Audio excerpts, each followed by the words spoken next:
Estão em curso no Brasil, até este presente momento, cerca de 70 ensaios clínicos autorizados pela Anvisa envolvendo o coronavírus. No mundo, atualmente, são pelo menos 3.301 estudos para o tratamento da Covid-19, segundo a base de dados de registro clinicaltrials.gov. Importante vocês acessarem lá depois para vocês conseguirem acessar todos esses estudos, ok? O acompanhamento dos ensaios clínicos do Brasil pode ser feito em tempo real por meio de um painel dinâmico que é disponibilizado e atualizado no site da Anvisa. Os dados são abertos à sociedade, isso é importante frisar, e, aliás, só comprova o compromisso da agência com a transparência em um momento tão importante da saúde pública, não apenas brasileira, mas mundial, né? Então, vamos conferir o painel. Eu vou abrir aqui o painel para vocês visualizarem, tá? Eu estou aqui com o site da Anvisa aberto, é importante vocês acompanharem como que é feito a busca, né, por essas informações que estão abertas a todo o público, ok?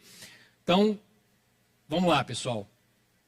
Se vocês puderem observar aí, estou no site da Anvisa, essa é a página principal, né, a home do site da Anvisa. Aqui nós temos um banner que fica com a informação de Covid e coronavírus, Covid-19 e coronavírus. A gente vai entrar nesse banner, ok? Vamos lá, vamos ver se vai carregar aqui.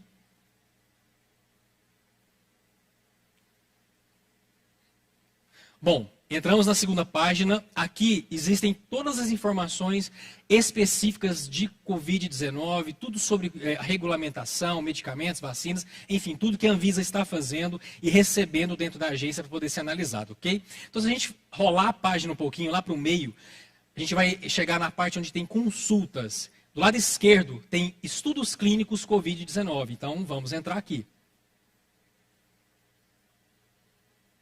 Ótimo. Então agora nós chegamos especificamente onde estão delineados e onde mostram os estudos clínicos aprovados para a Covid-19, ok? Nós temos 3 links diferentes, se vocês puderem observar aqui. Então um é o painel, o andamento das análises dos estudos mesmo, de medicamentos e vacinas. O segundo é uma tabela onde mostram os ensaios clínicos aprovados, de fato, para os medicamentos ou de tratamento ou prevenção da Covid-19. E o terceiro são os ensaios clínicos para produtos de terapia avançada. A gente vai conversar também um pouquinho sobre isso. Eu vou entrar aqui nesse primeiro link, que é o painel, para mostrar um pouquinho para vocês as informações que são disponibilizadas pela Anvisa, tá? Tem os dizeres aqui, é importante vocês também acessarem as informações que estão descritas aqui na página do site da Anvisa, que por sinal ficou mais enxuto, né, do que era antes. Deixa eu carregar aqui, que essa página é um pouquinho pesada por conta do painel que é dinâmico, ok? Então a gente vai lá para o meio da página e aparece aqui, ó, andamento das análises de estudo clínico Covid-19. Então aqui do lado esquerdo a gente consegue navegar por todos os produtos, todas as moléculas que estão sendo estudadas, né, ou que estão com algum tipo de submissão, ou formal, ou uma pré-submissão para a Anvisa. Então aqui existe um filtro que a gente consegue fazer também, né? Então você pode, é um painel dinâmico, você pode navegar ele da forma como você entender, que acha mais interessante. E do lado direito nós temos o quantitativo por tipo de envio, que são os estudos com submissão formal, aqueles que de fato entregaram as documentações para a Anvisa. Isabela, me corrija se eu estiver errado, tá bom? Importante você depois frisar como é que funciona isso daqui. E os estudos que são a pré-submissão. Na verdade, é uma conversa inicial, né? Não tem nada ainda formalizado dentro da agência. E aqui a gente tem um infográfico que mostra todo o status de como estão esses estudos, né? Então aí tem as decisões, estudo autorizado, em avaliação inicial, em exigência, enfim. Esse é o site, as informações estão disponíveis para todo o público, ok? E aí agora vamos dar andamento. Vocês naveguem depois aí da live, ok?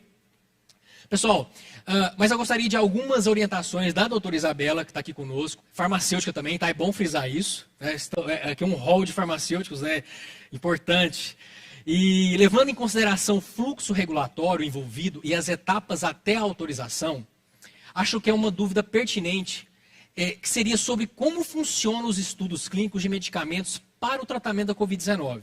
Então, gostaria que você, Isabela, nos falasse em detalhes mesmo sobre as exigências regulatórias, o fluxo de evolução até o registro, tá? E os status de avaliação apresentados no painel que eu acabei de apresentar para vocês no site da Anvisa. Tá bom? Então, fique à vontade, a palavra é sua. Se quiser se apresentar, tá? Fale onde é que você trabalha exatamente dentro da agência. Tá? Fique à vontade. Boa noite. Bom, acho que meu microfone não está falhando. Não está funcionando. Ligado. Ao vivo é assim mesmo, pessoal. Fiquem tranquilos. Está funcionando? Tá tudo ok? Tá jóia. Então, vamos continuar. Beleza. Voltando. Primeiro, para um estudo acontecer, a gente tem que ter 3 pontos em mente, 3 pontos principais. O primeiro é a iniciativa de uma instituição legalmente habilitada para tal. A Anvisa ela não conduz o estudo clínico. A Anvisa ela participa, faz toda a discussão para a elaboração do protocolo, faz todo o aconselhamento científico, mas os estudos não são conduzidos pela Anvisa. Então, eu preciso ter uma instituição legalmente habilitada para tal, com o interesse de conduzir um estudo clínico. A Anvisa não pode obrigar ninguém a conduzir uma pesquisa. Então, o primeiro ponto que a gente tem que ter em mente a Anvisa não é que a Anvisa seja reativa ou passiva, mas eu preciso de uma pessoa interessada em conduzir o estudo. Eu não posso obrigar ninguém a conduzir um estudo. É o que a gente estava conversando mais cedo. A Anvisa ela é provocada. Exatamente, ela é provocada, não que ela seja reativa. É sutil a diferença, né? Outro ponto que a gente precisa ter em mente é que nem todos os estudos clínicos que são conduzidos no Brasil precisam necessariamente ser registrados na Anvisa.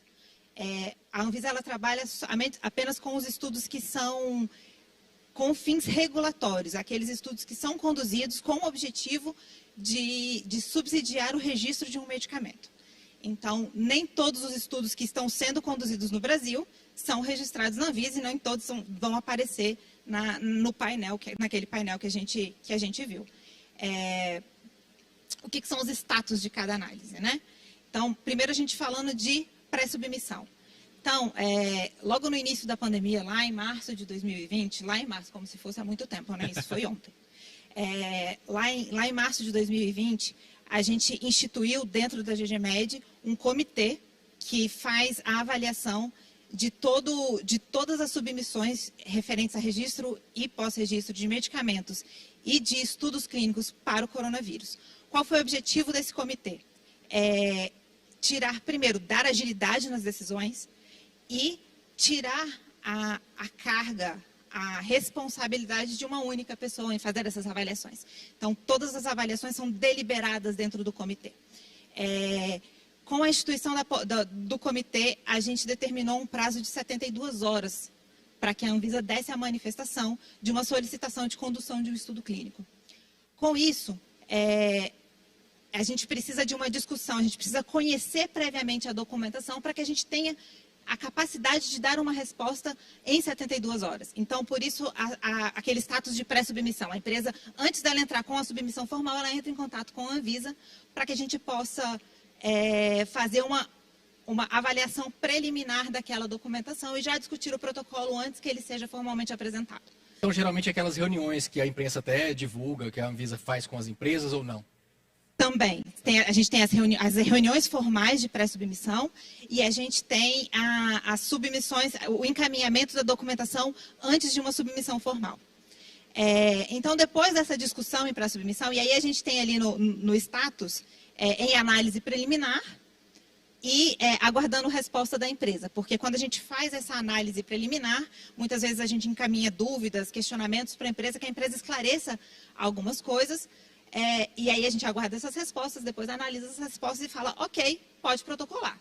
A empresa então protocola formalmente o pedido e aí ele entra em análise. Nessa análise a gente pode, aí vem os status em exigência, a partir do momento que entra a submissão formal, a gente faz a exigência, a empresa cumpre a exigência, a gente analisa o cumprimento de exigência e depois faz a decisão final que vai com o estudo aprovado ou a gente indefere o pedido de estudo. Mas não necessariamente a empresa entra em exigência, né? Talvez ela mande uma documentação tão robusta que ela consegue chegar no status de autorização de estudo clínico. Já aconteceu isso ou não? Já aconteceu sim. A exigência, a qualidade, a velocidade da nossa análise e os status que o processo passa depende diretamente da qualidade da documentação que é apresentada. Então, um dossiê tanto de estudo quanto de registro, bem elaborado, bem estruturado, bem escrito, que esclareça e apresente o racional de tudo aquilo que a empresa está propondo, é fundamental para a gente fazer uma avaliação célere, dar uma resposta célere o quanto a situação exige, e permite que a gente faça uma aprovação sem a emissão de uma exigência. Tudo depende da qualidade da documentação que é apresentada. Então, essa é a primeira parte, né? A gente está ali falando de estudos clínicos. Depois que o estudo é autorizado, então a empresa, depois da aprovação ética também, porque a condução de um estudo clínico regulatório, a gente tem a autorização da Anvisa e tem também a autorização ética. Qualquer estudo clínico para ser conduzido no Brasil precisa da autorização de um comitê de ética. Depois da aprovação ética, o estudo é conduzido e, então, diante do relatório final, dos resultados do estudo, a empresa retorna para a Anvisa para a gente fazer a análise do registro com a solicitação de registro. Basicamente, um overview bem rápido de como funciona a aprovação de um estudo clínico. Você está bem, está lembrando disso tudo, né? Mas também mexe com isso 24 horas por dia, né? Dos últimos 7 anos. Semana que vem eu estou fazendo 7 anos na agência e tem 7 anos que a gente trabalha com isso, então o fluxo está alinhado, está na ponta da língua.